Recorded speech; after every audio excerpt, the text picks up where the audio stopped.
Here is the brand new 2020 Hyundai Sonata, and it's quite the looker, isn't it? You guys have been asking to see this comparison against the Accord, Camry, and Altima for some time now, and now that the weather's nice enough for me to be back outside and reviewing cars, let's get right into it. This is the 2020 Nissan Altima, and this will be its third comparison test that it's been in on my channel. I've brought it back because this generation car has been such a solid competitor. It's beautiful out. It's beautiful out. This is the 2020 Toyota Camry, which is the best-selling midsize sedan in America. Let's see how it goes up against the 2020 Sonata. Finally, here is the 2020 Honda Accord, and it was the previous winner of the last comparison test with just 3 cars. Well, now it's time to take on the 2020 Sonata. I evaluate these cars on a scale from 1 to 5 in 7 different categories for a possible total of 35 points per car at the end of the video. Furthermore, I'm comparing them at the $30,000 price point, which means I'm comparing specific trims of each vehicle. More specifically, I'm comparing the Honda Accord EXL to the Toyota Camry XLE, the Hyundai Sonata SEL Plus with the technology package, and the Nissan Altima SL. With that out of the way, let's get right into our first area of evaluation, which is value.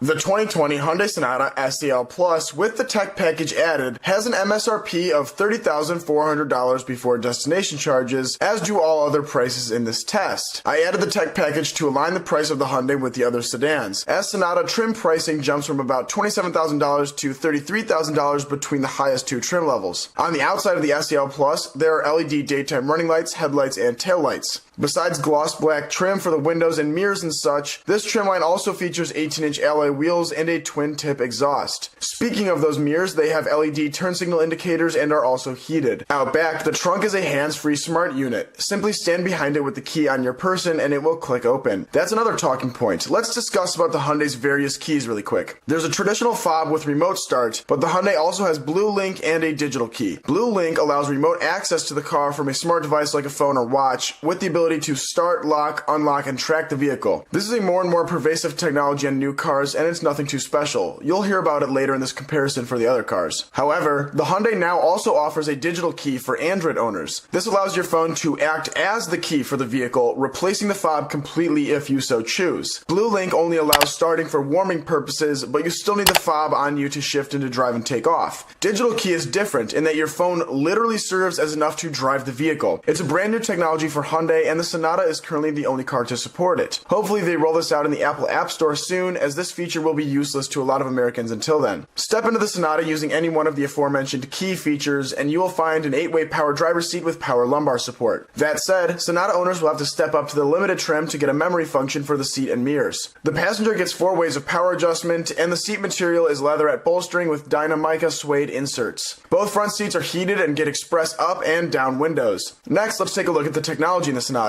It's got a 12.3-inch fully digital gauge cluster behind the steering wheel, housing the gauges and driver information center, and another 10.25-inch screen in the center console where you can find Apple CarPlay, Android Auto, Sirius XM, navigation, and the other features that are expected on a new car worth its spit. Using the steering wheel mounted controls or the touchscreen, you can control the Bose audio system that plays through the 12 speakers that the tech package brought about. To wrap up the features offered on this trim, let's check out the convenience features. The technology package brings a USB port to the rear seat as well as its own vent, and a huge panoramic sunroof. Beyond that, the SEL Plus by itself also has LED interior lighting, dual zone automatic climate control, wireless charging for your phone, a leather-wrapped steering wheel, and an auto-dimming rearview mirror with a HomeLink transceiver. Though the Sonata is missing real leather as you'll find on all the other competitors, it has tons of exclusive standard features like the digital key, digital instrument cluster, and panoramic sunroof. It's also one of 2 cars with 18-inch wheels and navigation. It's $200 more expensive than the next cheapest competitor, but the additional features more than justify the price. It's going to get a 4.7 out of 5 for the value category. Even with such a high score here, I think that the Sonata is more on par in terms of value than other Kia Hyundai products, which I am accustomed to offering insanely good value. The Sonata is just a good value. Perhaps the base SEL trim without the Bose sound system and panoramic sunroof for $2,700 less would pose a better value proposition. The 2020 Toyota Camry XLE starts at $29,325. On the outside of the car, there are bi-LED headlights and LED daytime running lights and taillights. The side view mirrors are heated and and the machined alloy wheels are 18 inches in diameter, like the Sonata. To get into the car, use the Camry Smart Key system that allows entry or exit without having to physically use the fob. Inside, the temperature is automatically controlled by a dual-zone climate control system, but the interior material is genuine leather. Both front seats have 8 ways of power adjustment and are heated. The steering wheel is leather as well and has controls for the voice recognition, Bluetooth, audio features, and the gauge cluster. Speaking of which, the instruments are analog on the sides, with a 7-inch TFT display centered between engine speed and vehicle speed. It shows the usual array of gauges plus information about the audio and other vehicle features like tire pressures, fuel economy, and more. The audio can be controlled through the 8-inch screen in the center console, as it houses Apple CarPlay, Android Auto, Amazon Alexa, and Sirius XM. Convenience features in the Camry include push-button start, QI wireless smartphone charging, and an automatically dimming rearview mirror. It also has a homelink transceiver and an audio system with 6 speakers. All 4 windows have an express up and down feature, and there is one 12-volt outlet in the cabin and 3 traditional USB ports. Finally, there is a 4G LTE Wi-Fi hotspot and an app that allows owners to start, lock, unlock, and track various Camry features from their smart device. The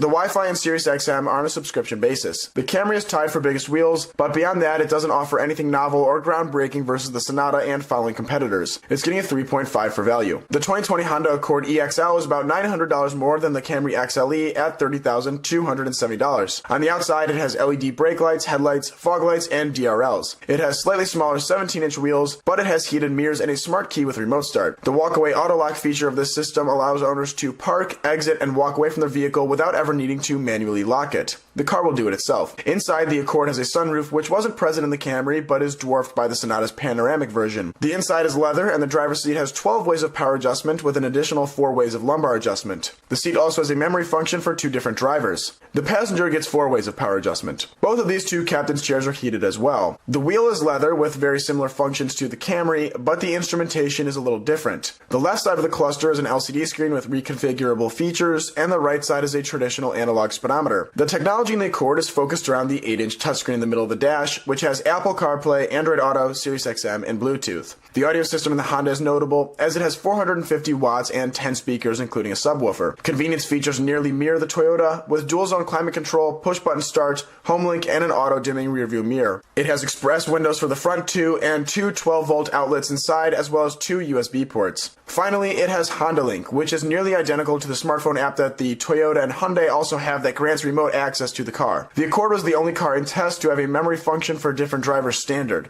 It also had the best seat adjustment options and a decent sound system and sunroof. For that, it's getting a 4 out of 5 for value. The 2020 Nissan Altima SL undercuts the Sonata by about $160 at $30,240. As you walk up to the Nissan, you'll see the LED headlights and fog lights and wheels that are the same size as the Hondas at 17 inches. Besides that, the features on this sedan are the same as others, with heated mirrors and a smart key system with remote start. Inside, the Altima has a sunroof like the Accords and a leather interior, like all the other Japanese cars in this test. The driver's seat is 8-way power adjustable with lumbar supports, and the passenger gets 4 ways. Both front seats are heated, and the Nissan also comes standard with a heated wheel. The gauge cluster in the Altima is called Advanced Drive Assist, where there's an LCD screen in between 2 analog gauges. There's an 8-inch touchscreen in the dash that has Apple CarPlay, Android Auto, Bluetooth, and Sirius XM. It also has a navigation system, which only the Sonata also offers standard at this price point. The audio system in the Altima is a very good Bose system with 9 speakers total. Convenience features in the Altima include dual-zone automatic climate control, push-button start, an auto-dimming rearview mirror, homelink, and express windows up front. The Nissan also has 2 USB ports and 2 USB-C ports. Despite the smaller wheels, the Nissan had a heated steering wheel, navigation, and a sound system similar to the Sonata. It's getting a 4.3 for value. In this segment, we take a look at the active safety features of each vehicle, as well as the passive IIHS ratings of each car. The 2020 Sonata has a lot of active safety technology standard. That list includes highway drive assist, auto high beam assist, forward collision avoidance assist with pedestrian detection, lane keeping assist, lane following assist, driver attention warning, smart cruise control with stop and go, and rear cross traffic collision avoidance. This is a fantastic array of available features, with some that are somewhat groundbreaking at this price point. I would have liked to see blind spot warning standard on this trim though, without having to pony up to the limited. The Sonata performed well in IIHS testing, as it was marked a top safety pick. It received the best rating of good in every category they evaluate, except headlights, where they were either marginal or good, and the ease of use for the child seat anchors, which were acceptable. Though it performed well from the IIHS, it isn't special in this company. As you'll see, all other cars in this test got at least top safety pick from the organization as well, with one contender even besting that. The Sonata has the most comprehensive active safety features in general, so it's getting a 4.6. That won't quite be enough to topple the following competitor in this category though. The 2020 Camry comes with a pre-collision system with pedestrian detection, lane departure alert with steering assist, automatic high beams, dynamic radar cruise control, and a blind spot monitor with cross traffic alert. The IIHS rated it very highly as a top safety pick plus. It was rated good everywhere in its testing except headlights, where the score ranged from acceptable to good. The Camry had possibly the best safety ratings of any vehicle I've compared, regardless of the trim of the car. It's getting a 4.7 in this category because it has the best passive safety ratings and also covered the active safety basis.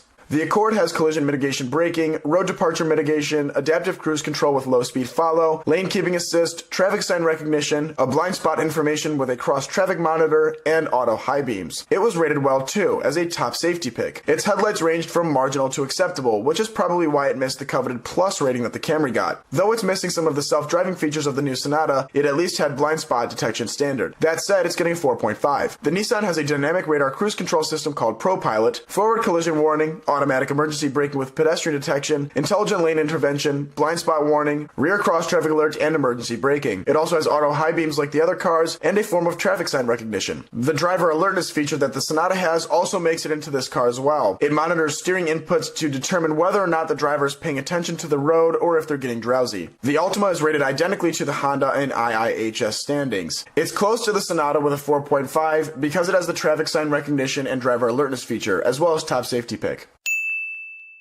The new Sonata in the SEL Plus trim has the 1.6-liter turbocharged 4-cylinder engine that makes 180 horsepower and 195 pound-feet of torque. It's actually got less horsepower than the more standard version in the SE and SEL, but the torque is higher with the turbo. Power runs through an 8-speed automatic transmission with paddle shifters behind the steering wheel through the front wheels. Acceleration takes 7.3 seconds to get to 60 miles per hour, which is pretty standard for the class. The Sonata does not offer a more powerful V6 or even a more powerful 4-cylinder for that matter. The Hyundai is getting a 4.6. Gaining a couple of points in this category because it offers the best combination of engine and transmission. The 2020 Camry comes with a 2.5-liter inline-4, making 203 horsepower and 184 pound-feet. Though this is one of the stronger base engines in the segment, it's also the slowest of the group, taking 7.8 seconds to get to 60 miles per hour. Power is routed through the front wheels via an 8-speed automatic transmission. It and the Sonata are the only two cars with a traditional automatic that has real gears, as the other two have a continuously variable transmission, or CVT. These transmissions use infinitely swappable ratios in the name of fuel economy. Car enthusiasts don't really like them, but normal consumers typically don't notice much of a difference. It's getting a 4.2. Even though it's an older engine design, it's still competitive and I can appreciate the 8-speed auto. The Honda has a CVT, with a turbocharged 1.5-liter 4-cylinder. It makes 192 horsepower and 192 pound-feet. It's front-wheel drive like the others and matches the Sonata to 60 at 7.3 seconds. It's getting a 4.4 for creating the most power out of the least displacement. The Altima has a 2.5-liter inline 4-cylinder like the Camry, except it has a CVT like the Accord. It makes 188 horses and 180 pound-feet of twist. It's front-wheel drive in this trim, but the Altima has an option for all-wheel drive, which isn't available in the other cars, save the Camry. If you're picking between these four options and need all-wheel drive, those two are your only choices. Also consider looking at the Subaru Legacy as well, which has all-wheel drive standard. Regardless, it is pretty much as fast as the Accord and Sonata at 7.4 seconds. The Altima has the most antiquated engine and a CVT, but it's quicker than the Camry regardless. It's getting a 4.2.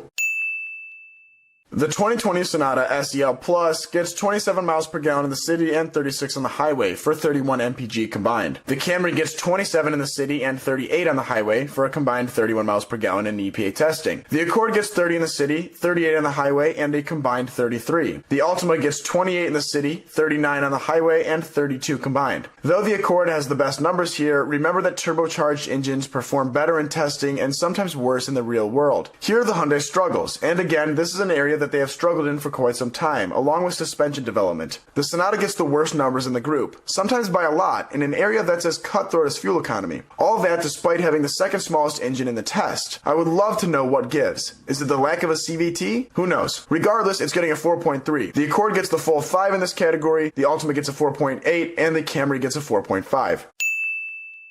I get this statistic from Consumer Reports, which uses historical data of each model to predict a reliability score for each sedan. The scale ranges from much worse than average to much better than average, with average falling in the middle. The Sonata and Camry scored the best in the group, with a score of better than average, where the Accord and Altima both scored average. I assign a half point for each step up in the ratings, so that means the Camry and Sonata get a 4.5 and the other two get a 4 in this category. This area is where I evaluate how well each sedan performs its intended function, and where miscellaneous items fit into the comparison. The Sonata has the most room inside for passengers at 104.4 cubic feet of space. The Camry has 100.4 cubic feet of passenger volume inside, compared to 102.7 in the Accord and 98.8 for the Altima. However, the Accord has the biggest trunk at 16.7 compared to 16 in the Sonata, 15.1 in the Camry, and 15.4 in the Altima. Finally, the Camry and Accord both complete a full turn in 38 feet, whereas the Altima needs 37.4. The Sonata needs only 35.9. The Sonata has the best warranty of the group, with a 5-year 60,000 mile general warranty and a 10-year 100,000 mile powertrain warranty. The other three cars, and most of the industry for that matter, have 3-year 36,000 mile general warranties and 5-year 60,000 mile powertrain warranties. Just one of the ways that Hyundai and Kia are building consumer trust. The Sonata had the most room inside, the second biggest trunk, the best turning circle, and the best warranty by a long shot. It's getting a 4.9 in this category because it is dominating the other three. The Accord gets a 4.4, offering the biggest trunk and second most interior space. The Camry and Altima are similar here, so they both get a 4. This is the last objective part of this comparison test, so it's clear that the Sonata is the winner of this comparison. The only area where it wasn't class leading was fuel economy, and something still bothers me that it didn't have real leather. Other than that, it looks like it's the ideal family sedan. Now let's check out styling, which is a subjective category.